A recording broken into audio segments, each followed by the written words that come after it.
విజయవాడలో టైం ఉంటది కానీ రాష్ట్ర ముఖ్యమంత్రి చంద్రబాబు నాయుడు గారు కానీ ఉప ముఖ్యమంత్రి పవన్ కళ్యాణ్ గారు కానీ వైద్య శాఖ మంత్రి ఆయన సత్య గారు గాని వీళ్ళు ముగ్గురికి రాజమహేంద్రవరంలో వచ్చి ఘటన ఏం జరిగింది కల్తీపాలు ఘటన తెలుసుకోవాల్సిన ఇంగిత జ్ఞానం లేదా అని అడుగుతా ఉన్నా. ఇవాళ ఈ కూటమి ప్రభుత్వము ఈ కల్తీపాలు ఘటన కేవలము ఒక యాక్సిడెంట్ గా చిత్రీకరించే కార్యక్రమం చేస్తా ఉన్నారు. యాక్సిడెంట్ గా చిత్రీకరించే కార్యక్రమం చేసి ఇవాళ నేషనల్ ఫోరెన్సిక్ సైన్స్ ల్యాబొరేటరీస్ కి బ్లడ్ శాంపిల్స్ ఎందుకు పంపించలేదని ఇవాళ సూటిగా ప్రశ్నిస్తా ఉన్నాం. మీరేదో ప్రైవేట్ ల్యాబొరేటరీస్ కి లేకపోతే మీ స్టేట్ గవర్నమెంట్ ఆధీనంలో ఉన్న ల్యాబొరేటరీస్ కి పంపిస్తే నిజం అనేది బయటకు రాదు.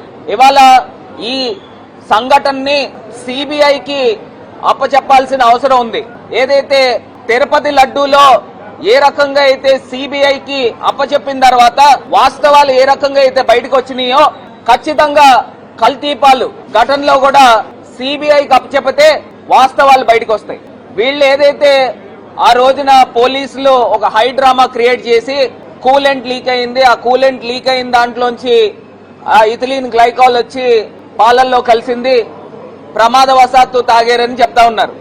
నేను ఇవాళ సూటిగా ప్రశ్నిస్తా ఉన్నా, కేవలము ఆ పాలతను 150-160 లీటర్లు ఆయన సప్లై చేస్తా ఉంటే కేవలము ఒక 15-16 కుటుంబాలకి ఎందుకు ఎఫెక్ట్ జరిగింది? ఇథిలీన్ గ్లైకాల్ కనుక కలిస్తే మొత్తం పాలల్లో మొత్తం ఆ ట్యాంకర్ అంతా కలవాలి కదా. కేవలము ఒక 15-16 కుటుంబాలకి వేసిన పాలల్లోనే ఎందుకు తేడా వచ్చింది? ఇక్కడ పోలీస్ డిపార్ట్మెంట్ కూడా రకరకాల కోణాల్లో దీన్ని దర్యాప్తు జరపాలి. ఎందుచేతనంటే అక్కడ పేషెంట్స్ కి ఇచ్చే ట్రీట్మెంట్ చూస్తే అందరికీ కూడా కిడ్నీస్ ఫెయిల్యూర్ అయినాయి. అంటే ఎవరైనా పురుగుల మందు తాగి ఆత్మహత్య చేసుకుంటారు చూసారా, వాళ్ళకి ఏ రకంగా అయితే ఎఫెక్ట్ జరుగుతుందో ఇక్కడ ఉన్న పేషెంట్స్ కూడా అదే జరిగింది. అంటే పురుగుల మందు ఎంత కాన్సన్ట్రేషన్ లెవెల్స్ లో జరుగుతుందో ఆ ఎఫెక్ట్ జరిగింది.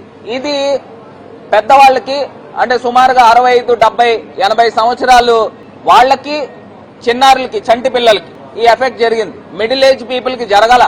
అంటే దాన్ని బట్టి ఇక్కడ ఏమర్థం అవుతా ఉంది, ఇది కేవలము ఆ కల్తీపాలు అతను ఆ కలిపేది దాంట్లో యూరియా కలిపాడా, లేకపోతే ఏదైనా ఫార్ములిన్ కలిపాడా, లేకపోతే ప్రొఫెషనల్ రైవల్టీ ప్రకారంగా అతనికి కిట్టన వాళ్ళు ఎవరైనా అందులో పురుగుల మంది ఏమన్నా కలిపారా?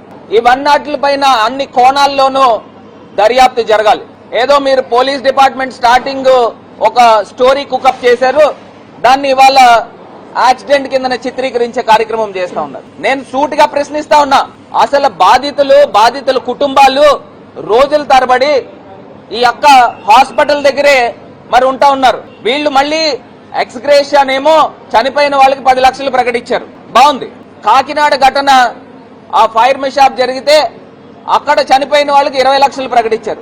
ఏంటి వ్యత్యాసం ఏంటి? ఈ రెండు కూడా గవర్నమెంట్ తప్పిదాల వల్లనే జరిగింది. ఈ ప్రభుత్వం యొక్క నిర్లక్ష్యం వల్లనే జరిగింది. నిజంగా ఎప్పటికప్పుడు ఈ అనార్గనైజ్ సెక్టర్ ని ఆర్గనైజ్ చేసి ఎప్పటికప్పుడు మానిటర్ చేసి మిల్క్ అనలైజర్స్ ద్వారా దీన్ని గవర్నమెంట్ బాధ్యత తీసుకుని ఉండుంటే ఈ ఘటన జరిగి ఉండేది కాదు కదా. 2023లో మిల్క్ ప్రొక్యూర్మెంట్ యాక్ట్ అని జగన్మోహన్ రెడ్డి గారు అప్పుడు ఒక చట్టం తీసుకుని వచ్చారు.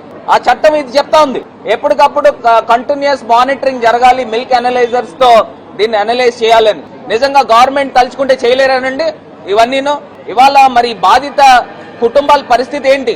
నిజంగా చిన్నారులను మనం చూస్తే చంటి పిల్లలు 6 మాసాలు, సంవత్సరం వయసు ఉన్నవాళ్ళు, ఆ పిల్లలు 18 రోజుల నుంచి మృత్యుతో పోరాటం చేస్తా ఉన్నారు. ఎంత అన్యాయం అండి. నేను ఇదే కూటమి పెద్దలను అడుగుతా ఉన్నా, మీ ఇంట్లోనే మీ కుటుంబ సభ్యుల్లోనే చిన్నారులకి ఈ రకంగా జరిగితే మీరు ఈ తరహాలో ప్రవర్తిస్తారా అని అడుగుతా ఉన్నా.